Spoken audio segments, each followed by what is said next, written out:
Welcome back, everybody, to another lesson with me, Melissa. Before we get started, don't forget to hit the subscribe button because every week we have a new English lesson. Today, we're talking about telling time. All right, let's get started.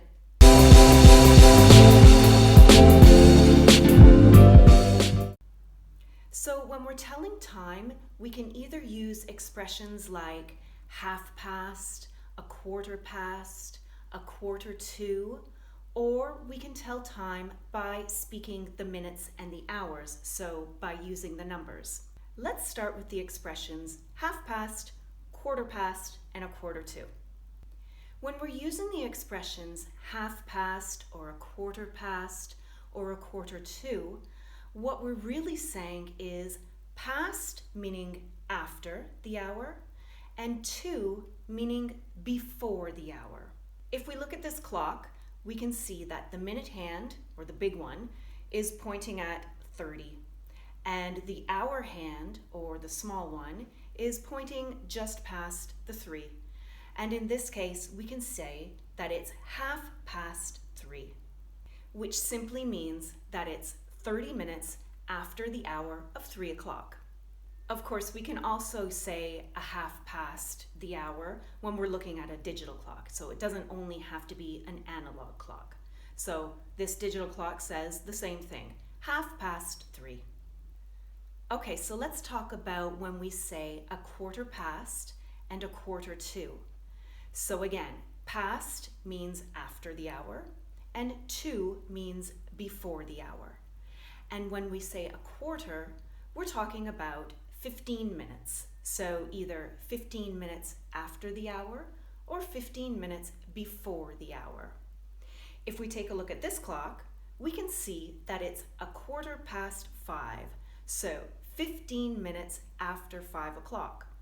And this one instead says it's a quarter to 5. So it's 15 minutes before 5 o'clock, a quarter to 5. All right, so as I said in the beginning, we can either use expressions like a quarter or half, but of course we can speak about the time just by saying the numbers, so saying the hour or the minutes. For example, before we said this is a half past 3, but saying the numbers, we would say it's 3:30. And we don't say 3 and 30, we just say 3:30. This time would be read as 5:15, and this time would be read as 8:45. The same goes for 6:18 or 8:35. There's one very important thing to remember about telling time with numbers, and that is when we have a 0 in the minutes. For example, this time says 11 and then we have a 0 and a 5, but we don't say the word 0. Instead, we call this O, like we do with the letter O. So we would say 11:05, not 11:05, 11:05. When we're speaking about the time using the numbers, we can also use the words that we did before, so past or to. For example, this time we could say that it's 10 minutes to 7. And even more naturally, we would eliminate the word minutes and we would say it's 10 to 7, 10 to 7. Another example would be this. We could say it's 9 minutes past 11. Or again, removing the word minutes and say it's 9 past 11. So sometimes it's a bit strange to say the exact minute if somebody asks you, what time is it? And you say it's 23 minutes after 5. Sometimes it's a little strange. So we can use words like about or nearly or almost.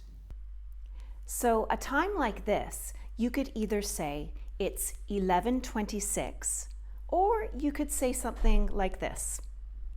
It's almost 11:30. Or it's nearly 11:30. So you're just rounding up the numbers a little bit.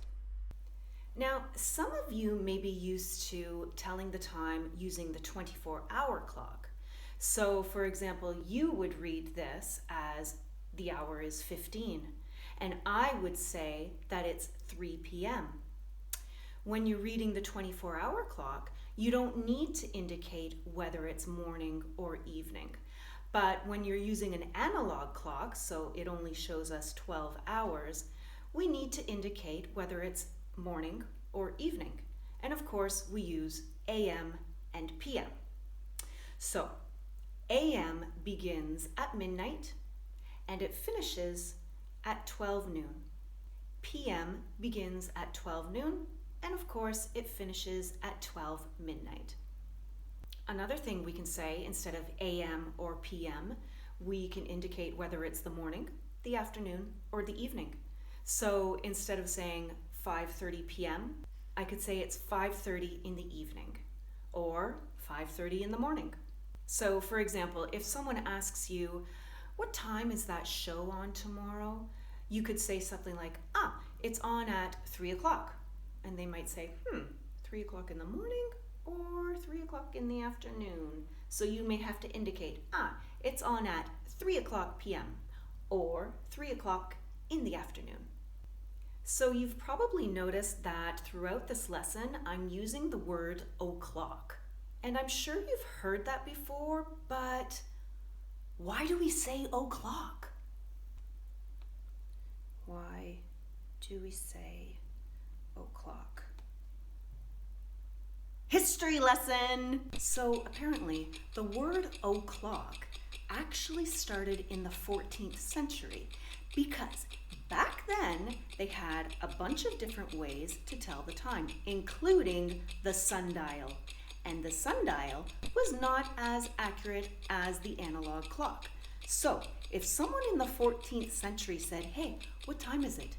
Then the other guy would say, it's 4 of the clock. Meaning, I'm not talking about the sundial time, I'm talking about the analog time. It's 4 of the clock. Then after that, they shortened of to O, and then we had 4 o'clock, and it's stuck ever since. Who knew? All right, so let's quickly look at how you ask someone what time it is, and of course, how to respond if someone asks you. So, a few simple phrases could be like this. What time is it? What's the time? Have you got the time? Do you have the time? And if you're asking a stranger what time it is, so you don't know the person, you would want to be a little more polite, and you would start the phrase like, excuse me, do you know what time it is? Or, sorry to bother you, could you please tell me the time? And then to respond, we would simply say, it's 5 o'clock, or it's 3:30. And notice I'm saying it's, so it is, because I'm referring to the time, so it's singular. So the time is 3:30. But when we say it naturally, we just say it's 3:30 or it's 3:30.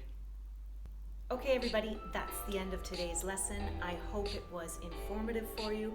I hope it helps you in your everyday life, and I hope you had a little bit of fun.